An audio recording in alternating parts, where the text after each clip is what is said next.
Hi guys, एक बार फिर से आप सभी लोगों का वाईआरएस क्लास में बहुत बहुत स्वागत है। जैसा कि दोस्तों मॉडल पेपर मैथ में मैंने आप लोगों को खंड बा में प्रश्न नंबर 1 का प्रश्न नंबर का खा और गा इसके पहले के वीडियो में अच्छे तरीके से बता दिया था। अगर आप वो वीडियो नहीं देखे हैं तो नीचे डिस्क्रिप्शन में लिंक दिया है, वहां जाकर आप इस वीडियो को देख सकते हैं। दोस्तों आज की इस पूरे वीडियो में हम खंड बा का प्रश्न नंबर घा, प्रश्न नंबर अड़ा, इन सभी प्रश्नों को अच्छे तरीके से हम हल करेंगे। तो दोस्तों यहाँ से प्रश्न नंबर घ आपके सामने कह रहा है, निम्न आंकड़ों का समांतर माध्य ज्ञात कीजिए। जैसा कि दोस्तों वर्ग अंतराल दिया है 10 से 20, 20 से 30, 30 से 40, 40 से 50, 50 से 60, 60 से 70 दिया है और इसकी बारंबारता दिया है 2, 7, 12, 15, 8 और 6। दोस्तों हमें इस पूरे आंकड़े में समांतर माध्य ज्ञात करना है, अर्थात समांतर माध्य x बार बराबर होता है सभी पदों का योगफल बटे पदों की संख्या। तो दोस्तों यहाँ से हम करते क्या है, इस सवाल को अच्छे तरीके से हल करते हैं। जैसे कि प्रश्न नंबर घा, प्रश्न नंबर बड़ा, प्रश्न नंबर चा, ये जितने भी प्रश्न हैं सब एग्जाम में 2 नंबर के लिए आपसे पूछे जाएंगे। जैसे कि दोस्तों प्रश्न नंबर 2 के काम में जितने भी प्रश्न यहाँ से हैं वो सब प्रश्न क्या है, 4-4 नंबर के प्रश्न हैं। पहले हम प्रश्न नंबर घा, प्रश्न नंबर अंगा, प्रश्न नंबर चा पढ़ेंगे, उसके बाद हम प्रश्न नंबर 2 को जितने भी पार्ट हैं उन सभी सवालों को अच्छे तरीके से हल करेंगे। तो दोस्तों यहाँ से जो वर्ग अंतराल दिया गया है वह 10 से 20 है, 20 से 30 है, 30 से 40 है, 40 से 50, 50 से 60 और 60 से क्या है 270 है। यानी जो आपका वर्ग अंतराल है इसमें आपका उच्च वर्ग सीमा 20 है, 30 है, 45, 50, 60, 70, लेकिन जो निम्न वर्ग सीमा है वो आपका 10, 20, 30, 40, 50, 60 दिया गया है। तो जब ये आपका वर्ग अंतराल उच्च वर्ग और निम्न वर्ग के अंतराल पर दिया जाता है तो हम इसका क्या करते हैं, मध्य बिंदु निकाल देते हैं, अर्थात यहाँ से मध्यमान निकालते हैं। और दोस्तों मध्यमान निकालने का जो सूत्र आपके सामने यहाँ से होता है वो होता है, निम्न वर्ग सीमा और उच्च वर्ग सीमा को दोनों को जोड़ दीजिए, अर्थात 20 प्लस 30 हो जाता, 20 प्लस 10 हो जाता है आपका 30, और 30 में जब हम 2 से भाग कर देते हैं तो आ जाता है 15। अर्थात दोस्तों यहाँ से 10 और 20 का अंतर 10 है, 20 और 30 का अंतर 10 है, 30 और 40 के बीच का अंतर 10 है। यानी उच्च वर्ग सीमा और निम्न वर्ग सीमा का जो अंतर आ रहा है यहाँ पर वो सब 10 का ही अंतर आ रहा है। इसलिए मध्यमान निकालने के लिए दोनों मानों को जोड़ दो और 2 से भाग कर दीजिएगा। 70 60 कितना होगा दोस्तों, 130 होता है। 130 को 2 से भाग करेंगे तो आ जाएगा 65। अर्थात जब मध्य बिंदु निकालते हैं, एक्स का मान निकालते हैं, तब दोनों वर्ग अंतरालों को जोड़ देते हैं और जोड़ने के बाद 2 से भाग कर देते हैं। अर्थात यहाँ से 15, 15 में 10 जोड़ दिया 25, क्योंकि यहाँ पर जो वर्ग अंतराल दिया गया है सब 10 का ही अंतर है। अगर सब 10 का अंतर है तो यहाँ पर जो मध्य बिंदु आएगा वह भी 10 का अंतर पर ही आएगा। 15, 10, 25, 10, 35, 10, 45, 10, 55, 10, 65 दोस्तों क्या होगा, ये पूरा क्या होगा आपका मध्य बिंदु अर्थात यक्स का मान हो गया। जबकि जो बारंबारता प्रश्न में दिया गया है वो 7, 2 है, 7 है, 12 है, 15 है, 8 है और 6 है। जब बारंबारता को हम जोड़ते हैं आपका सिग्मा एफ कहलाता है, अर्थात पदों का योगफल, अर्थात इसमें जितने पद हैं उसका योगफल हो गया। तो अब दोस्तों जो मध्यमान यक्स है इसका मान आपके सामने नीचे लिखा गया है।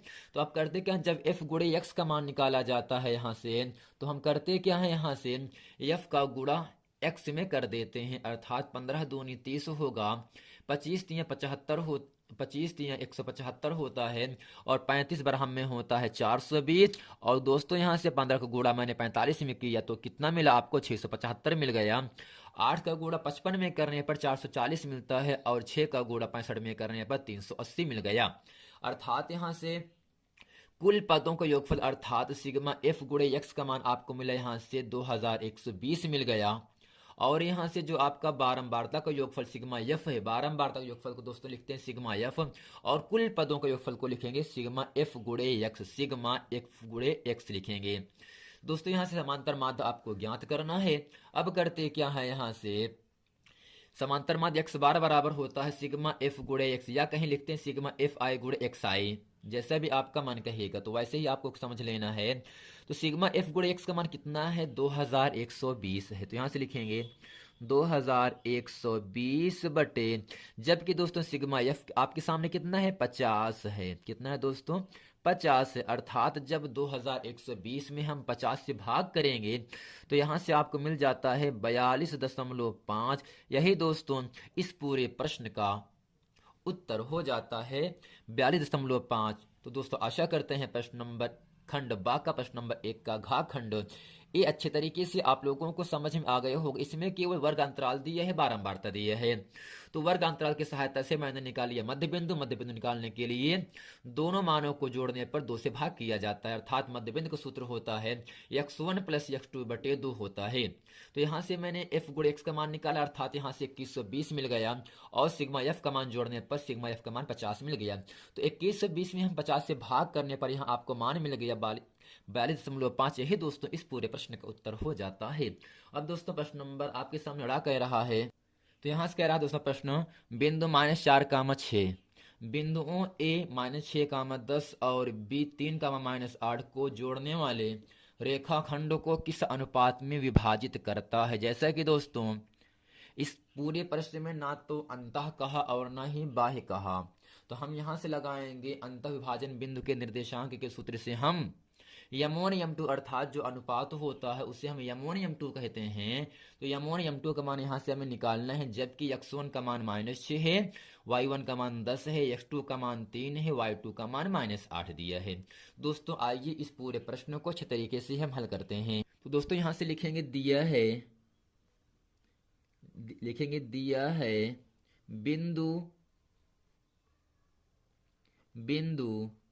-4, 6 और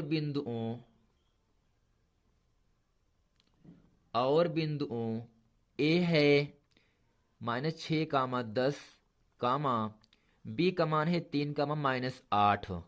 ये दोस्तों आपको दिया गया है। हम करते क्या है, माना यम1 अनुपात यम2 में अंतः विभाजित करता है। जब दोस्तों प्रश्न में ना तो अंतः लिखा हो ना तो बाह्य लिखा हो, तो हम अंतः ही के फार्मूले से इसका निर्देशांक अर्थात या यम1 यम2 का मान भी निकाल लेंगे। अंतः विभाजन माना यम1 यम2 में अंतः विभाजित करता है। अब दोस्तों करते क्या है, यहां से सूत्र क्या होगा, यहां से लिखेंगे, इसलिए अंतः विभाजन बिंदु के निर्देशांक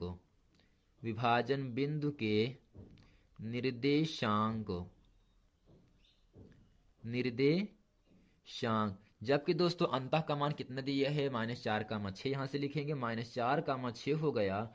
और दोस्तों सूत्र होता है यहाँ से यम1 x2 प्लस यम2 x1 बटे यम1 प्लस यम2, यम1 y2 प्लस यम2 y1 बटे दोस्तों होगा यम1 प्लस यम2। यही दोस्तों होता है आपका अंतः विभाजन बिंदु के निर्देशांक। अगर दोस्तों यहाँ से बाह्य कहता तो जहां अंश में हर में प्लस प्लस वहां पर केवल कर दिया जाता माइनस। अगर माइनस होगा तो आपको समझ लेना है आपका बाह्य विभाजन बिंदु का निर्देशांक है, अगर प्लस में है तो आपको समझना है अंतः विभाजन बिंदु का निर्देशांक है।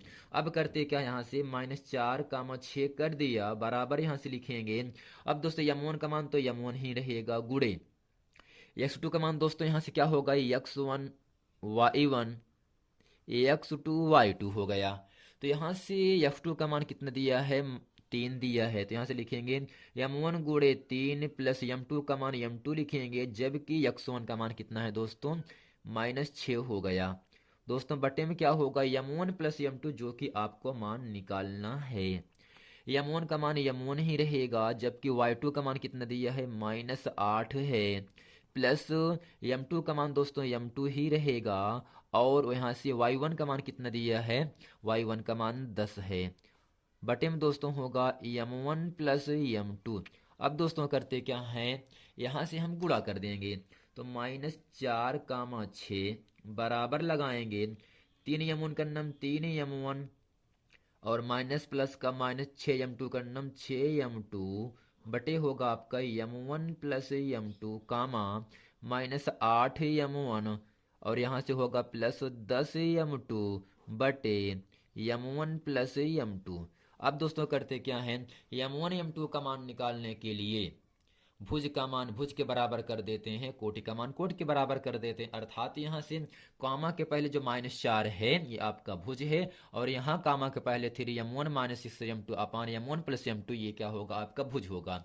यानी कामा के पहले वाला मान क्या होगा, आपका भुज होगा, और कामा के बाद वाला मान दोस्तों क्या होता है, आपका कोटि होता है। तो भुज का मान भुज के बराबर करेंगे और कोटि का मान हम कोटि के बराबर कर देंगे।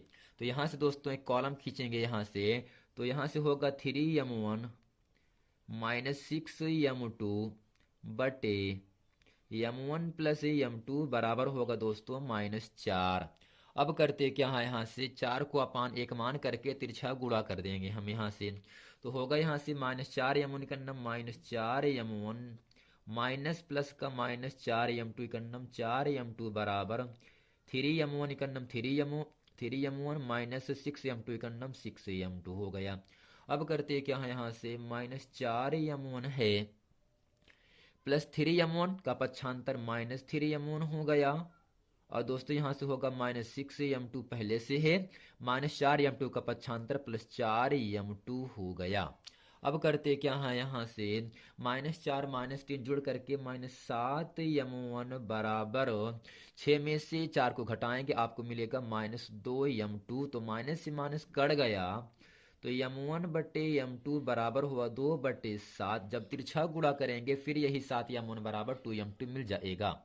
अब करते क्या दोस्तों, हमसे अनुपात पूछ रहा है, इसलिए m1 अनुपात m2 बराबर 2:7।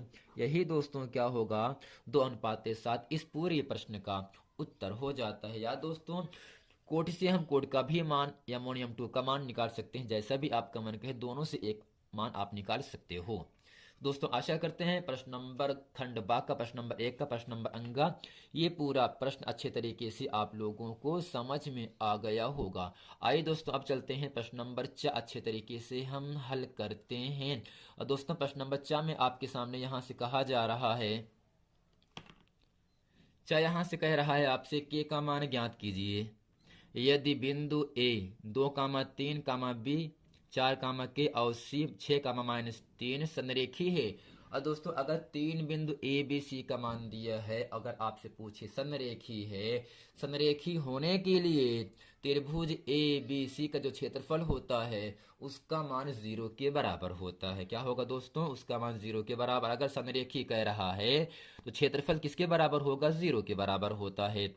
आइए दोस्तों प्रश्न नंबर 4 अच्छे तरीके से हम हल करते हैं। प्रश्न नंबर 4, ये जितने भी प्रश्न हैं खंड बाम के पहले प्रश्न नंबर 1 में जितने भी खंड है वो सभी प्रश्न 2 नंबर के लिए आपसे पूछे गए हैं। तो प्रश्न नंबर 4 को अच्छे तरीके से हम हल करते हैं और यहाँ से के का मान निकालते हैं। तो दोस्तों यहाँ से लिखेंगे दिया है, क्या लिखेंगे, दिया है ए 2, 3, और दोस्तों बी का मान कितना दिया है 4, के, और सी का मान कितना दिया है 6, -3। दोस्तों यहां से है क्या, संरेखी है, संरेखी है। अब दोस्तों करते क्या, यहां से x1 y1 दर्शाएंगे, x2 y2 x3 y3 करेंगे। अब दोस्तों यहां से लिखेंगे चूंकि संरेखी संरेखी होने के लिए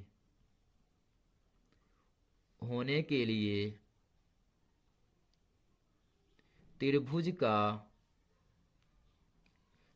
का क्षेत्रफल 0 होता है।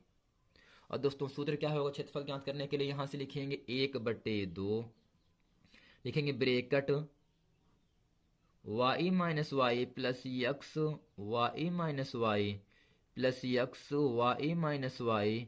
अब दोस्तों ब्रैकेट बंद बराबर हो जाएगा 0, अर्थात यहाँ से 1 2 3 2 3 1 3 1 2, यही दोस्तों 1/2 x1 ब्रैकेट में y2 minus y3 plus x2 y3 minus y1 plus x3 bracket में y1 माइनस y2 ब्रैकेट बंद बराबर 0। यही दोस्तों क्या होता है, जब प्रश्न में 3 बिंदु दिया हो गया होगा और कहे संरेखी है तो उसको सूत्र आपका ये आपके सामने है।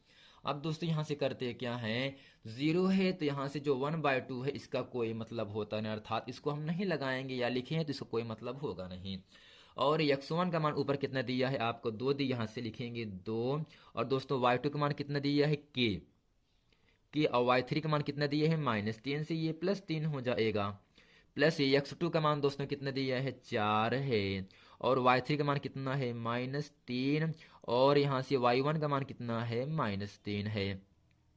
तो प्लस x3 का मान कितना है 6 है, y1 का मान 3 माइनस y2 का मान कितना है k है, बराबर दोस्तों क्या होगा आपका 0 कर दिया। अब यहाँ से करते हैं 2 का गुण अंदर कर देंगे, यहाँ से 2 के कन्नम 2k प्लस 2 3 6 प्लस होगा यहाँ से 4, तो -3 -3 -6 हो गया, प्लस इस 6 से अंदर गुणा कर देंगे, 6×3 = 18 -6 के कन्नम 6 के हो गया दोस्तों, बराबर हो गए आपका 0 यहाँ से। अब करते क्या है यहाँ से 2k प्लस 6 प्लस माइनस का -4×6 = 24 प्लस 18 -6 के बराबर हो गए यहाँ से 0। अब करते क्या है के का मान हम जोड़ेंगे यहाँ से, तो -6 और +2 प्लस माइनस हमेशा घटता है, तो हम करते क्या है यहाँ से -6 में +2 को घटाएंगे तो यहाँ से मिलेगा कितना -4k, कितना मिलेगा -4k। अब यहाँ से 18 और 6 को जोड़ेंगे, 18 × 6 = 24 यानी +24 -24 बगल में लिखा गया है, बराबर दोस्तों क्या होगा आपका 0 हो जाएगा यहाँ से। तो करते क्या है -4k प्लस 24 -24 तो कट गया, यहाँ से मिल गया कितना दोस्तों 0 मिलेगा, तो यहाँ से क्या मिलेगा आपको 0 हो गया यहाँ से, तो यहाँ से होगा k बराबर 0/-4 होगा। और दोस्तों यहाँ से 0 में किसी भी संख्या से भाग करने पर हमें क्या प्राप्त होता है 0 प्राप्त होता है। यही दोस्तों k बराबर 0 इस पूरे प्रश्न का उत्तर हो जाता है। दोस्तों कहने का मतलब उतना हुआ, जब 3 बिंदु दिए रहने पर हमसे संरेखी की बात कहेगा, तब जो आपका त्रिभुज का क्षेत्रफल होगा वह 0 के बराबर होगा। और क्षेत्रफल का सूत्र आपके सामने यहाँ से लेकर पूरा यहाँ तक होगा, इसको अच्छे तरीके से आप लोगों को याद कर लेना है। और यहाँ से मैंने x1 y1 और यहाँ से f2 y2 x3 y3 का मान रखा, और अंत में गुणा करने पर k बराबर 0 आपका यहाँ से मान प्राप्त हो गया। यही दोस्तों k बराबर 0 इस पूरे प्रश्न का उत्तर हो जाता है। तो दोस्तों आशा करते हैं खंड ब का प्रश्न नंबर 8, अंगा प्रश्न नंबर 4, ये 2 प्रश्न अच्छे तरीके से आप लोगों को समझ में आ गया होगा। मिलते हैं फ्रेंड नेक्स्ट वीडियो में, तब तक के लिए थैंक यू।